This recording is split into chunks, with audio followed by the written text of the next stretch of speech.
아멘. 오늘 성경 말씀은 시편 51편 1절에서 9절의 말씀을 우리 한 목소리로 합독하시겠습니다. 시작. 하나님이여 주의 인자를 쫓아 나를 긍휼히 여기시며 주의 많은 자비를 쫓아 내 죄가를 도말하소서. 나의 죄악을 맑게 씻기시며 나의 죄를 깨끗이 지하소서. 대전하는 내 죄가를 아오니 내 죄가 항상 내 앞에 있나이다. 내가 주께만 범죄하여 주의 목전에 악을 행하였사오니 주께서 말씀하실 때 의로우시다 하고 판단하실 때 순전하시다 하리이다. 내가 죄악 중에 출생하였으며 모친이 죄 중에 나를 잉타했나이다. 중심의 진실함을 주께서 원하시오니 내 속에 지혜를 알게 하시리이다. 우슬초로 나를 정결케 하소서. 내가 정하리이다. 나를 씻기소서. 내가 눈보다 희리이다. 나로 즐겁게 기쁜 소리를 듣게 하사 주께서 꺾으신 뼈로 즐거워하게 하소서. 주의 얼굴을 내 죄에서 돌이키시고 내 모든 죄악을 도말하소서. 아멘. 오늘은 시편 51편 1절에서 9절의 말씀을 통해서 구원을 받는 회개 기준이 서로 다른 한국교회의 영적 위기, 구원을 받는 회개 기준이 서로 다른 한국교회의 영적 위기라는 주제 아래 성경에 증거된 회개의 영적 기준은 여러 개인가 단 한 가지인가? 성경에서 증거된 회개의 영적 기준은 한 가지인가 여러 가지인가? 이런 제목으로 말씀을 나누도록 하겠습니다. 어떤 분이 구원에 대해서 150가지의 성경 말씀을 인용해서 카페에 글을 올린 것을 보았습니다. 거기에는 온갖 댓글이 써져 있었는데 한국교회 성도들의 구원에 대해서 어떤 기준을 가지고 있는지 어떤 생각을 가지고 있는지를 그 한 자리에서 모든 걸 다 살펴볼 수 있을 만큼 그렇게 수많은 댓글들이 거기에 기록되어 있었습니다. 각자가 신앙생활을 해왔기 때문에 각자가 배우고 공부한 그런 구원을 공부했기 때문에 거기에 대한 정도를 스스로 가지고 있는데 어쩌면 그렇게 서로가 이렇게 다른지를 모르겠어요. 너무 기가 막힌데 150가지의 말씀을 가지고 증거한 내용을 가지고 성도들이 각자 다른 기준을 가지고 도토리 키재기식으로 싸우는 것을 보았습니다. 그러니까 굉장히 잘난 척하는 사람도 있죠. 구원은 이런 것이라고 설명하는 사람도 있고요. 이렇게 회개하지 않으면 이런 구원은 우리에게 임할 수 없다라고 하는 여러 가지 자기 논리를 따라 자기가 배운 성경 지식을 따라 또 깨달음을 따라 그렇게 그런 걸 증거하는 걸 볼 수가 있었습니다.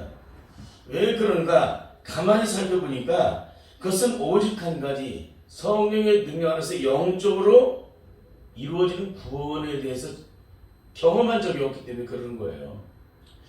그러니까 같은 학문을 가지고 이단 신천이나 한국 정통이라고 취하는 한국 기독교가 서로 싸우면 끝이 날까요? 끝이 나지 않을까요? 끝이 나지 않습니다. 그건 지식의 세계이기 때문에, 그건 수준의 세계이기 때문에 싸움이 끝이 나지 않아요. 이것처럼 이 150가지의 성경 말씀, 구원에 대한 성경 말씀이라는 거 가지고 거기에 대한 내용을 자기가 나름대로 구원에 대해서 이런 얘기를 해줬는데 거기에 수많은 댓글이 달리면서 서로가 다 틀려요. 각자 의견이. 자기 주장이 다 틀리는 거예요. 기가 막히죠? 어쩌면 70억의 인구가 이 내용을 봤으면 다 똑같은 생각을 가진 사람이 거의 없을 것 같아요. 다 다른 생각의 기준을 가지고. 왜? 성령의 능력 안에서 영적인 세계, 차원이 다른 세계 속에 이루어지는 구원을 경험한 사람들은 같은 얘기를 할 거예요. 똑같은 얘기를. 그러니까 다른 얘기를 할 게 없어요. 똑같은 얘기를 해요. 왜? 성령 안에서, 같은 성령 안에서 구원을 받았기 때문에. 성경의 저자는 누구십니까? 성령님이세요. 그러니까 성령을 받게 되면 그 말씀, 창세기로부터 요한계시록까지 기록되어 있는 이 구원에 대한 말씀에 대해서 서로 다른 생각을 가질 수가 없어요. 진리의 성령님께서 우리에게 그것을 가르쳐 주시기 때문에 그러는 거예요. 진리의 성령님께서. 그러니까 성령님께서 우리가 성령을 받게 되면 어떤 일이 벌어져요? 죄에 대하여 의에 대해서 심판에 대해서 세상을 책망하시는데 그 기준이 다 달라져요. 땅의 기준에서 하늘의 기준으로 옮겨지는 거예요. 그 생각의 차원이 달라져요. 땅의 수준에서 하늘의 신령한 그 축복된 은혜의 영적인 세계를 바라볼 수 있도록 성령님께서 영적으로 내게 생명을 주심으로 말미암아 그것을 영적으로 다 구별하게 하시기 때문에 그렇게 철저히 다른 거예요. 성령을 받으면. 그래서 이전에는 죄가 무엇이니 의가 무엇이니 심판이 무엇인지 그냥 성령에서 가르쳐주는 대로 그걸 이론적으로 지금은 알았지 성령 안에서 그걸 영적으로 느껴지진 않았어요. 근데 성령을 받게 되면 그걸 느껴지게 돼요. 그걸 깨달아지게 돼요. 그 기준이 내 안에서 그냥 영적으로 세워져요. 누가 시키지 않아도. 내 안에 계신 성령 통해서 그게 영적으로 그게 내 안에 세워지니까 그 깨달음을 통해서 영적으로 증거할 수밖에 없어요. 이전에는 이런 것식으로 배웠던 학문적인 것을 따라서 뭐 세상 사람도 알고 있는 그 지식의 수준을 따라 그걸 증거했지만 성령을 받게 되면 이전의 지식을 따라 전했던 그 수준이 아니라 영적으로 증거를 하게 돼요. 그러니까 말이 틀릴 수밖에 없습니다. 그래서 이것을 보고 너무나도 마음이 아팠어요. 너무나 마음이 아픈 건 뭐냐면 전혀 영적으로 체험을 하지 못하고 너도 나도 배우고 공부해서 구원을 깨달았기 때문에 다 각자가 다른 거예요. 응? 그래서 이걸 보고서 한국교회를 향해서 어떻게 될 것인가 한숨이 터져나오는 거예요. 제 마음에서. 그리고 너무나도 마음이 아팠습니다. 이게 지금 한국교회에서 전반적으로 흐르고 있는 영적인 이 구원에 대한 분명한 얘기를 해주지를 못하고 있다면 과연 이렇게 오늘도 너도 나도 구원론이 서로 다르고 기준이 다르다면 그럼 이분들이 구원을 받을 수 있는 기준은 뭐냐 이거예요. 여기는 수많은 사람 중에 어떤 사람이 구원을 받겠느냐. 이게 또 굉장히 심각한 얘기가 아니겠습니까? 그러니까 100명이면 100명 모두가 다 서로가 달라요. 조금씩 달라요. 1000명이면 1000명이 다 조금씩 다 달라요. 그 생각의 기준이 다르고요. 또 어떤 사람은 말씀 이용해서 자기 기준을 따라 그 얘기를 해요. 제가 보기엔 다 이론입니다. 제가 보기엔 다 지식인 거예요. 배우고 공부해서. 그러니 여기서 이론과 지식으로 배우고 공부해서 깨달아서 구원을 말하는 이 사람들은 과연 영적인 생명이 있느냐? 없다는 거예요. 영적인 생명이 없기 때문에 거기에 1000,000명이 모이고 10,000,000명이 모여도 그 사람은 구원받은 사람이 아니에요. 구원은 이론과 지식으로 배우는 게 받는 게 아닙니다. 성령에서 영적으로 받는 거예요. 그러니까 영적으로 구원받는 자의 영적인 특징이 뭐냐면 그런 자유함입니다. 자유함. 죄와 사망의 법에서 해방된 자로서 자유함을 누리는 거예요. 더 이상 죄 가운데 매이지 않는 것입니다. 그 고통 속에 갇히는 것이 아니에요. 이전에는 죄의 종로가 됐지만 이에 의의 종이 되어서 하나님의 영광을 드리는 영적인 사람으로 구별이 되는데 그것은 성령에서 영적으로 구별되고 분별되고 영적으로 새로워져서 내가 그런 사람으로 살아가는 거예요. 이전에는 누가 시키지 않아도 죄악된 인간의 길을 걸어왔습니다. 근데 성령 안에 거하게 되면 누가 시키지 않아도 성령의 뜻을 따라서 하나님의 의를 이뤄나가는 그런 사람으로 변화가 되는 거예요. 이게 성령으로 거듭난 자의 영적인 구원입니다. 그러니 제가 영적으로 보기에는 한 사람도 성령 66권에서 증거하고 있는 진정한 영적 구원에 도달하신 분이 단 한 분도 없다는 걸 제가 볼 수가 있었어요. 응? 그 이유는 성경 66권에서 증거되는 말씀은 그 주제가 단 한 가지로 구원의 주제가 될까요? 아니면 여러 가지일까요? 성경 66권 사방팔방에서 그 말씀을 증거되고 있어도 구원에 대한 영적인 기준은 하나예요, 하나. 근데 서로가 다 다른 거예요, 다른 거예요. 왜 달라요? 영적인 구원을 받지 못하기 때문에 그런 거예요. 그러니까 배우고 공부해서 지적 이론적으로 깨달았기 때문에 구원에 대해서 남들이 가르친 대로 앵무새처럼 말을 할 뿐이지 그리고 자기에게 채워놓은 지식의 그 수준을 따라서 그걸 깨달음을 따라서 그걸 증거하는 것 뿐이지 진정한 영적 구원의 능력을 증거하지 못한다는 겁니다. 이게 구원받은 것을 이론과 지론을 얘기할 뿐이지 영적으로 능력의 변화와 역사가 어떻게 일어나고 내 삶에 어떻게 구체적으로 이루어진지를 증거하는 사람은 없다는 거예요. 그 안에 한 사람도. 그러니 이게 얼마나 기가 막힌 거예요.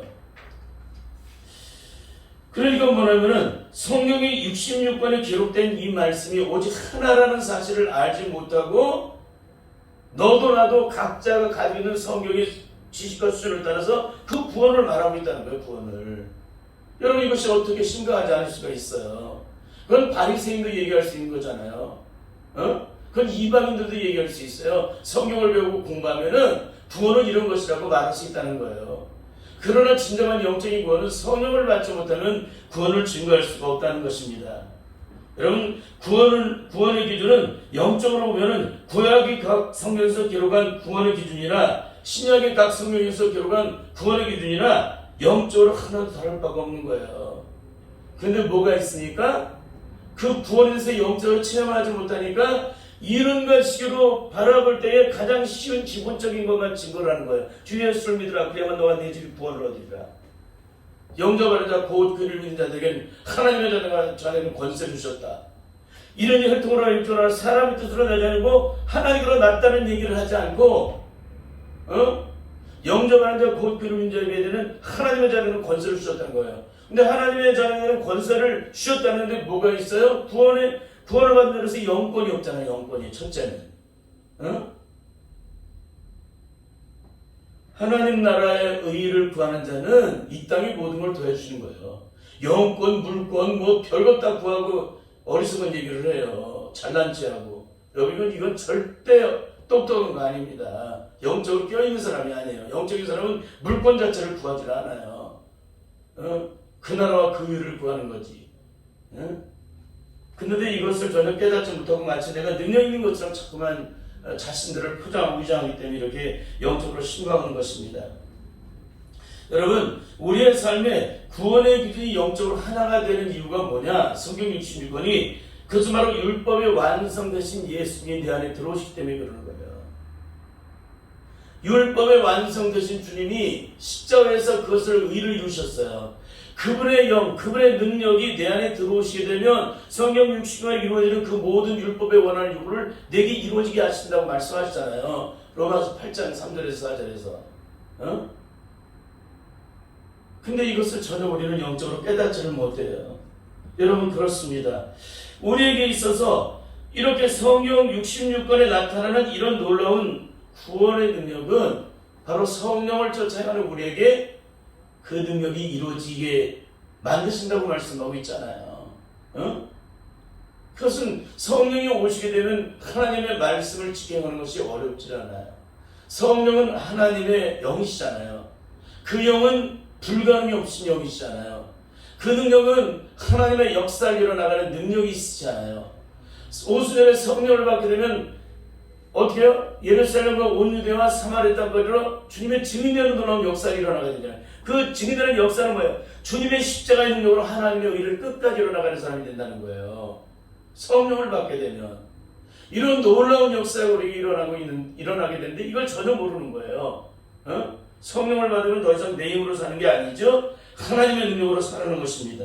그래서 여러분 어떻게 되느냐? 예수 그리스도 안에는 생명의 성령의 법이 죄와 사망의 법을 해방시켜 주시면은 어떻게 돼요? 율법이 원하는 요구를 이루어지게 돼요.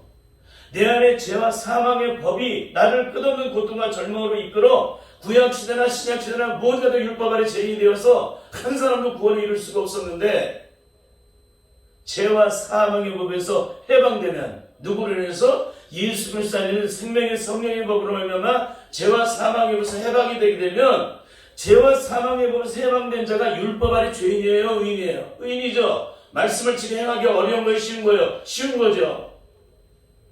죄가 있는 자는 말씀을 지키기가 억만 번을 죽었다 하나도 그 말씀에 순종이 안 돼요. 죄가 있는 자는. 근데 그 죄가 사라진 자는 어떻게 돼요? 그 말씀에 순종하기가 식용용보다 쉬워지는 거죠. 이런 영적 세계를 영적으로 경험하고 이 죄악된 저주의 세계를 철저히 십자가에 못 박아 죽어져서 그 죄악된 저주의 세계에 온전히 제거됨을 경험한 사람은 이걸 영적으로 말할 수가 있습니다. 그 능력에 대한 것들을. 근데 이걸 경험하지 못한 자들은 죽었다 깨어나도 이걸 깨닫지 못해요. 왜? 그 능력을 경험하지 못했기 때문에. 능력을 경험하지 못하는데 어떻게 이것을 알겠습니까? 아무리 말해도 무슨 얘기 못 알아듣지.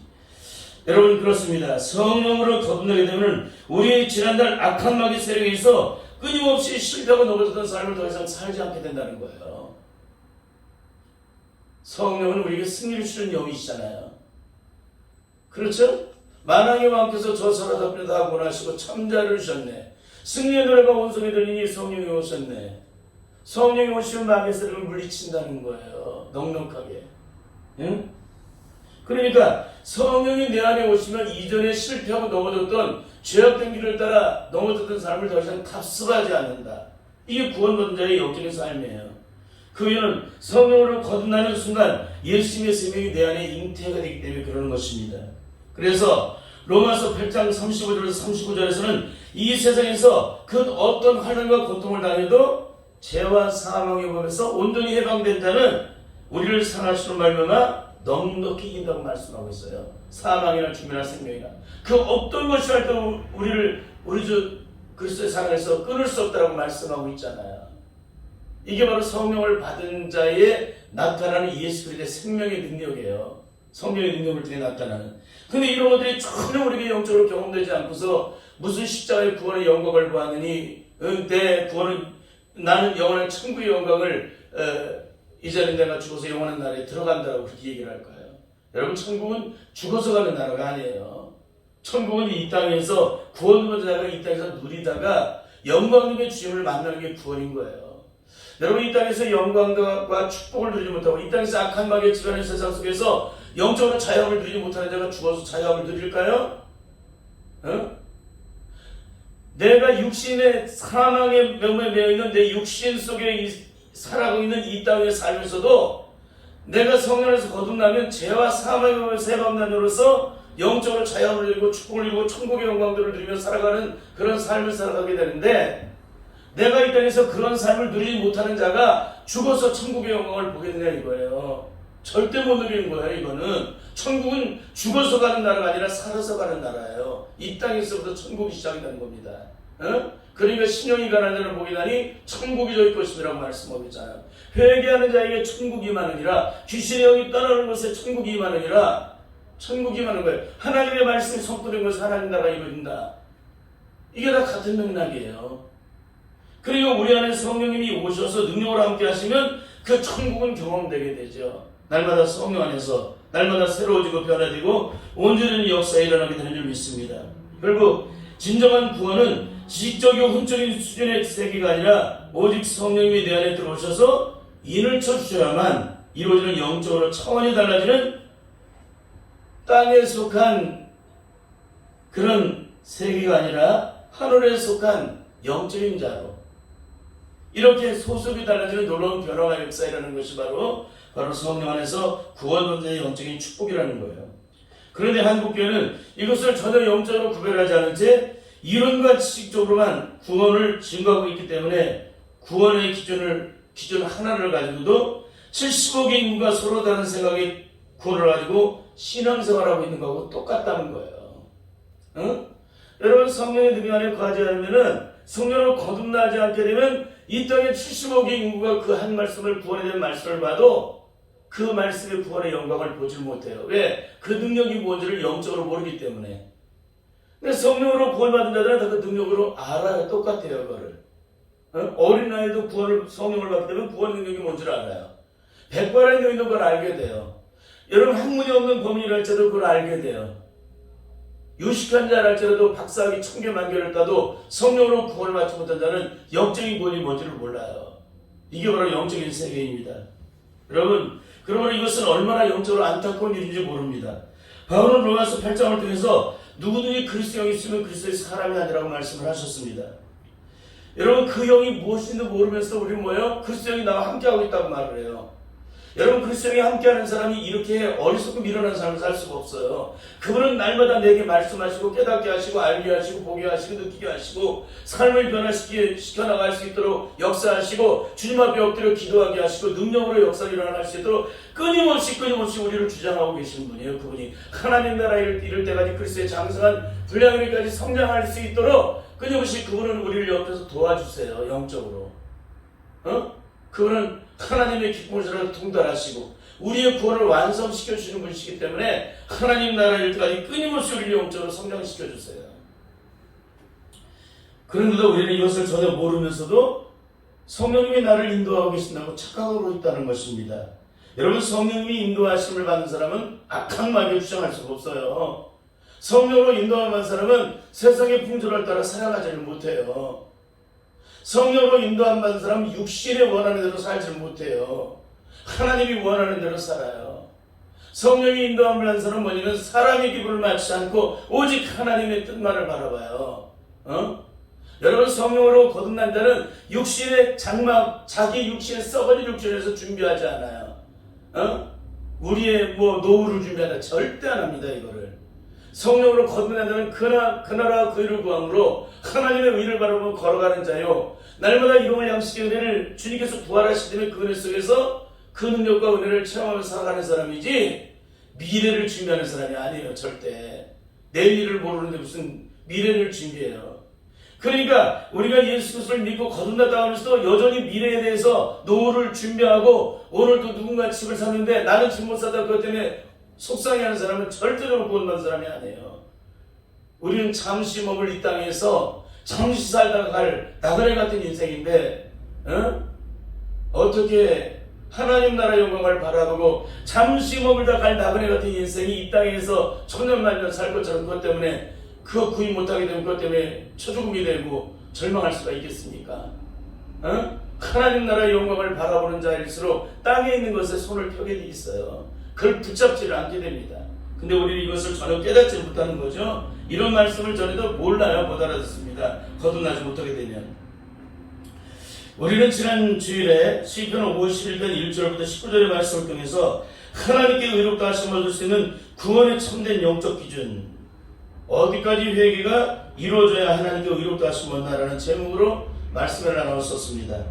그 이유는 하나님과 합한 자의 신령을 가진 다윗 왕은 선민 이스라엘의 왕으로서 여호와 신앙의 수성을 성실한 사울 왕가를 대신한 신분주의적 정통성을 가진 새 왕가의 첫 왕으로 세운 복된 왕이었습니다.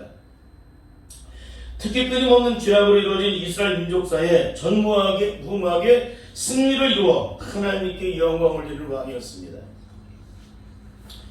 기름 부음을 받기 전 초라한 목동에 불과했지만 그 다윗은 굉장한 영적인 사람이었습니다. 그의 경선과 그의 신앙은 여호와 하나님을 온전히 경외하는 그런 영적인 신앙이었고 여호와 하나님을 신뢰하는 그런 믿음의 사람이었습니다. 그리고 만사의 모든 일에 하나님께 모든 걸 의뢰하는, 하나님께 모든 걸 내가 맡겨드리는, 그분에 의해서 모든 것을 이루어나가는 정말 영적으로 기가 막힌 사람이었어요. 이런 다윗이 일순간에 무너지는 상황이 연출이 됩니다. 그것은 뭐냐면 연혈 승전부가 울려 퍼지는 가운데 영적으로 나르심에 빠지고 틈이 생기자 마귀가 공격을 해요. 그 틈을 누려서 충성스러운 부하가 전쟁터에 나가 있는 동안에 그의 아내 밧사바를 취하게 만들고 그가 임신하게 되어 그것을 덮게 만들려고 우리아를 침상에 들이도록 계속 술수를 부르지만 이게 안 됩니다. 결국 그 일에도 실패를 하게 되자 가장 처절한 전쟁도 사지로 보내어서 처참하게 피 흘려 죽게 만드는 그런 아주 가장 극악한 죄를 저지르게 됩니다. 그때 하나님께서는 나단 선지를 보내서 그 죄를 하나하나 지적하자 다윗은 그 자리에서 고꾸라지게 됩니다. 그리고 침상을 띄우기까지 철저히 해결을 이루게 되는데 이것이 다윗 신앙의 가장 위대한 영적 모습이에요. 다윗은 그 죄가 지적될 때 그 죄로 인해서 마비가 되지 않았다는 걸 보게 됩니다. 죄로 마비된 자는 죄를 지적해도 자기가 무슨 죄를 지는지 몰라요. 그게 기가 막힌 거예요. 그러니까 양심 자체가 화해를 맞게 되면은 어떤 죄를 말해도 그것이 접촉이 안 돼요. 근데 다윗은 그 죄를 지적하자마자 그 자리에서 고꾸라지게 됩니다. 하나님 앞에서 그렇게 어렸을 때 살아갈 수밖에 없었던 자신의 죄를 바라보고 철저한 동의한 자복과 회개를 통해서 사죄의 은총에 긍휼의 은혜를 베풀어 달라고 그렇게도 처참하게 주님 앞에 엎드려서 눈물로 회개를 하게 됩니다. 그 회개는 자신의 죄를 범함으로 이 땅에서 가장 극악한 죄를 범함으로 하나님의 영광을 가리고 한 인생을 가장 비참하게 죽게 만든 그 죄악된 저주의 소욕들, 이 죄악된 소욕을 철저하게 깨뜨려줄 때까지, 그 속에 온전히 제거될 때까지 주님의 십자가 앞에서 엎드리는 그 삶을 살았다는 거예요. 곧 하나님 앞에 엎드리는 삶이 바로 예수님 앞에서 엎드리는 삶처럼 그렇게 하나님 앞에서 철저하게 엎드려서 주님 앞에 그 허물과 죄를 있는 그대로 인정하고 고꾸라져서 고백할 때 하나님의 놀라운 구원의 은혜를 잊게 됩니다. 이것은 왜 기록이 되었을까? 이 땅의 모든 사람들에게 우리의 죄악된 인생이 어떤 회개를 이루어야만 하나님의 구원을 이루게 되는지를 우리에게 가르쳐주는 거예요. 하나님의 존귀하신 은혜는 그저 회개에 또 이루어진 것이 아니라는 거예요. 이렇게 다윗과 같이 철저하게 우리를 사망으로 멸망으로 심판으로 죽음으로 이끌고 가게 만드는 이 죄악된 저주의 쓴뿌리를 끊어내기 위해서는 다윗처럼 기도하지 않으면 그 저주의 사슬을 끊어지지 않는다는 거예요. 저주의 사슬이 끊어지지 않는 사람은 어떻게 돼요? 그 끊어지지 않은 만큼 막한 마귀 세력이 나를 주장하게 되죠. 그럼 뭐예요? 우리가 승리할 수 있다는 거예요? 없다는 거예요? 없게 되는 거죠. 결국 하나님께서는 다윗의 기도를 들으시게 됩니다. 그 응답은 바로 다시 다윗에게 회복의 영을 회복시켜줘요. 그것은 하나님과의 관계 회복입니다. 관계 회복. 그러니까 이전의 죄악으로 말미암아 하나님의 관계가 단절되어지고 죄로 말미암아 얽혀지고 매인받으면서 영적으로 자유를 누리지 못하던 다윗이 모든 것들이 다 제거되어져 버리고 그 처절한 기도 속에 침상을 띄우기까지 눈물로 회개한 기도 속에 그 모든 저주 속에 다 사라져 버리는 거예요. 그 심령 속에 매인받았던 수많은 죄였던 저주 속들, 그 마음과 생각을 지배했던 모든 것들, 악한 마귀 미혹을 따라 넘어졌던 모든 죄악된 저주 속을 온전히 들여놓고 주님의 십자가 앞에 엎드려서 철저하게 엎드려서 기도하니까 이런 놀라운 역사가 일어난다는 거예요. 하나님 앞에서 엎드리면 내가 예수님이라고 있지만 그 하나님이 예수님이시니까 그런 놀라운 역사가 일어나는 거예요. 그러니까 지금도 우리에게 있어서 이런 죄악된 인생의 저주의 소욕들, 우리를 끝없이 고통과 실무로 가게 만드는 이 죄악된 저주의 소욕을 온전히 제거하기 위해서는 주님의 십자가 앞에서 다윗처럼 그렇게 처절하게 자신의 있는 실체를 있는 그대로 벌거벗은 모습으로 주님 앞에 엎드려서 기도해야만 그 놀라운 구원의 영광을 얻게 되는 거예요. 그 구원의 영광은 뭡니까? 영적 자유함이에요. 영적으로 죄와 사망으로서 해방되는 거예요. 하나님과의 관계가 회복되는 거예요. 영적으로 교통과 교제가 이루어지기 시작해요. 그때부터 영적으로 열려져요. 이게 이루어지지 않은 구원은 다 온전한 구원이 아닙니다. 구원은 하나님과 교통하는 겁니다. 구원은 하나님의 자녀로서 하나님의 영광 속에 내가 살아가는 거예요. 그 영광을 누리는 것입니다. 그런데 우리는 어떤 삶을 살아가고 있을까요? 다윗을 통해 볼 수 있는 영적인 은혜는 하나님 앞에서 죄를 온전히 씻음받고 그것 통해서 해방된 영적인 삶은 어떻게 회복되어진지를 그대로 보여준 거예요. 그러니까 죄와 사망에 의해서 해방되어서 그 승리의 영광을 누리지 못하는 자는 다 영적으로 구원받은 자가 아니에요. 이거는 너무나도 기가 막힌 얘기를 해드리는 것입니다. 그러므로 우리는 진정 하나님 앞에서 이런 영적인 구원의 회복을 받고 주님과 영적인 교통을 이루는 것이 있는가 한번 살펴보라는 거예요. 내가 예수 그리스도를 믿고 나서 이전과 영적으로 180도 뒤집어져도 달라지는 하나님과의 교통하는 영적으로 내가 하나님하고 영적으로 교통하는 것하고 육적인 눈은 감기게 되어 있습니다. 그러니까 영적인 눈이 떠지는 것하고 육적인 눈은 감겨요. 육적인 눈이 떠지는 것만큼 영적인 눈은 감기게 되어 있습니다. 이게 어쩔 수가 없는 거예요. 그렇잖아요. 내 육체 속이 죽어야 영적으로 영안이 열려지고 그러는 거지 내 육적인 눈이 떠지는데 영적인 눈이 떠질 수 있어요? 그럴 수 없습니다. 그래서 우리는 땅에 있는 것을 다 덮어버리고 모든 걸 통과하는 이유가 영적으로 거듭난 자는 땅에 있는 일에서 그렇게 목숨 걸지 않기 때문에 그러는 것입니다. 그런데 과연 우리들은 이런 영적인 세계 속에서 이루어진 이 놀라운 축복의 은혜를 예수 그리스도를 믿고 나서 이런 영적 경험을 했느냐? 만일 경험하지 않았다면 우리가 아무리 오랜 세월 예수 그리스도를 믿어도 그 사람에게는 영원한 천국이 보장되질 않습니다. 이걸 잊지 마시길 바라요. 결국 이러한 영적인 관계 회복이 성령님 안에서 온전히 이루어지지 않는 사람은 성령으로 거듭난 사람이 아니라는 것입니다. 우리가 다윗을 통해 살펴봐야 할 것은 뭐냐면 하나님 앞에서 아무리 천인공로할 죄를 지었을지라도 다윗처럼 그 죄를 깨닫고 주님 앞에 철저한 회개를 통해서 죄사함의 영적을 입은 자들은 여없이 하나님과의 영적 관계가 다시 회복이 된다.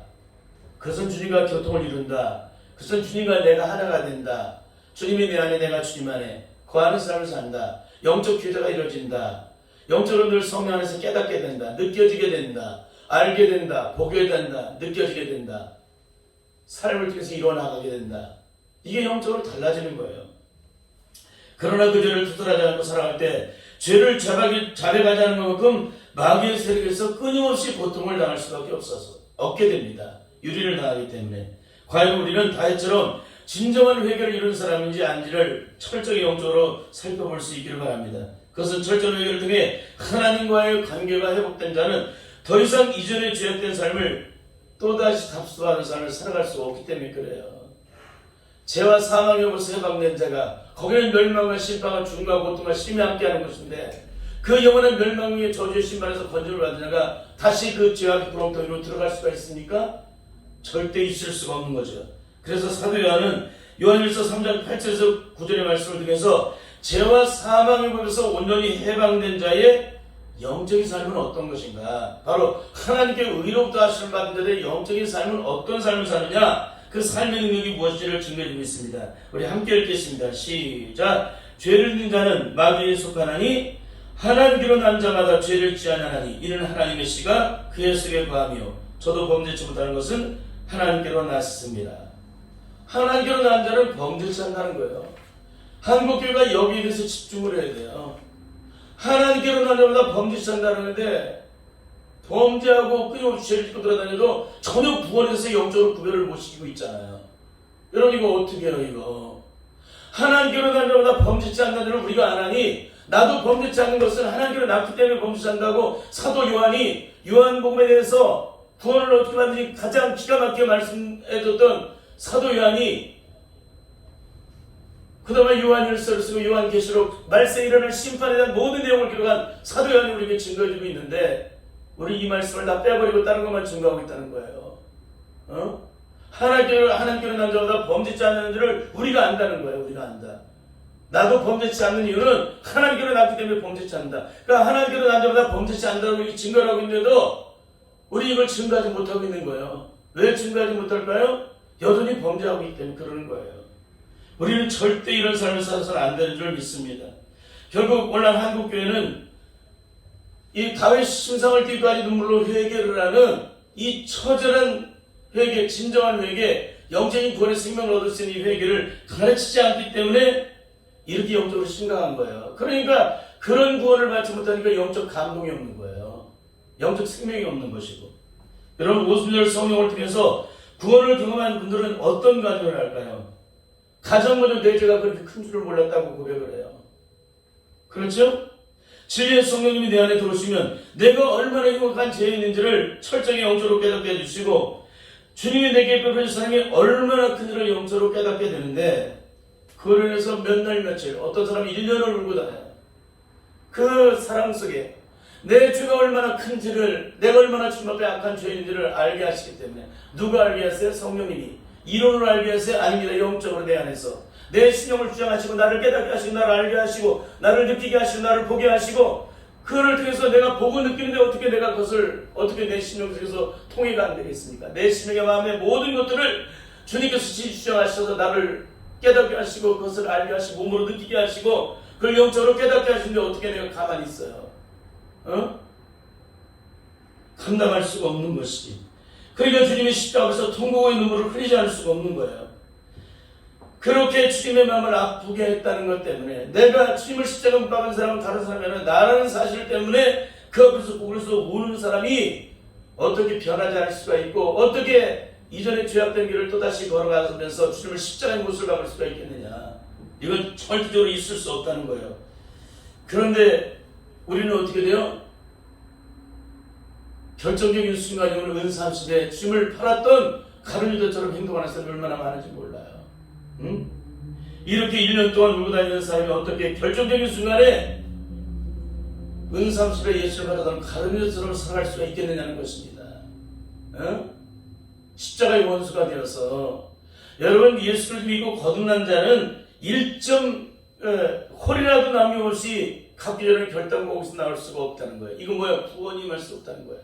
예수 그리스도 믿는 자들은 어떤 사람도 미워하거나 원수 맺거나 원해 맺거나 고통하거나 싫어하거나 좌절하거나 절망하는 사람이 이미 실패했다는 겁니다. 영적으로. 예수를 믿고 거듭난 자는 좌절하거나 절망하거나 한숨 쉬거나 눈물 짓지 않는다는 거예요. 영원한 구원의 생명을 얻은 자가 어떻게 그런 인생을 살아가겠습니까? 오늘날 한국교회의 영적인 심각한 무엇일까요? 다윗처럼 심상을 뒤까지 주님 십자가 앞에 엎드려서 철저하게 주님의 구원의 은혜를 바라보는 간절함이 없이는 절대 구원이 없다는 사실을 가르치지 않는다는 데 있습니다. 그러니 억만 번을 회개했는데도 여전히 십자가의 원수가 되어서 날마다 죄를 저지르고 다니고 있음에도 그것을 전혀 깨닫지 못하고 일평생 죄짓고 회개하는데 삶의 모든 전부를 다해요. 이건 회개한 자가 아니죠. 회개한 자는 또다시 그 죄를 짓는 것이 아닙니다. 회개는 돌이키는 것이기 때문에 이런 삶을 끊임없이 일평생 반복하고 있는데도 당신의 회개가 잘못됐다고 가르치는 사람이 한 사람도 없다는 겁니다. 이게 어떻게 되겠어요? 이게 너도나도 망하고 너도나도 지옥 가는 거지. 이제 마지막으로 회개에 대한 영적 기도를 말씀드리고 이 시간을 마치도록 하겠습니다. 생명에 이르게 하는 회개란 무엇일까요? 첫째, 저주의 심판을 피할 수 없는 저주에 대해서 죄사함의 은총을 입고 구원을 얻은 자로서 더 이상 이전의 죄기를 거랑하는 것이 아니요 철저하게 되돌아서서 영원한 구원의 생명을 얻은 자로서 죄를 미워하고 온전히 주님 십자가의 기만을 따라가는 삶을 살아가는 것이 바로 생명에 이르는 회개라는 사람의 영적인 삶이라는 것입니다. 둘째로는 반드시 진리의 성령님이 주재하에 회개가 이루어지는 사람이라는 것입니다. 그 능력이 이루어 회개하는 것은 절대 하나님의 영원한 구원을 얻지 못하게 되기 때문에 그러는 것입니다. 여러분, 우리의 구원은 누구에 의해서만 완성이 돼요? 오직 성령님에 의해서만 구원이 완성되기 때문에 그러는 것입니다. 셋째는 자기의 마음을 찢고 죄를 두설치 않는 회개는 생명에 이르지 못한다는 거예요. 영원한 생명에 이르지 못한다. 생명에 이르는 회개는 자신의 실체를 있는 그대로 드러놓고 철저하게 벌거벗은 모습으로 주님 앞에 설 때 그 온전한 구원이 이루어지기 때문에 그러는 것입니다. 여러분, 세리처럼 하나님 앞에서 감히 고개를 들지 못하고 천부만을 바라보는 사람만이 영원한 생명에 이르는 회개를 이루는 사람이라는 것입니다. 넷째는 생명에 이르는 회개는 변화가 따른다는 것입니다.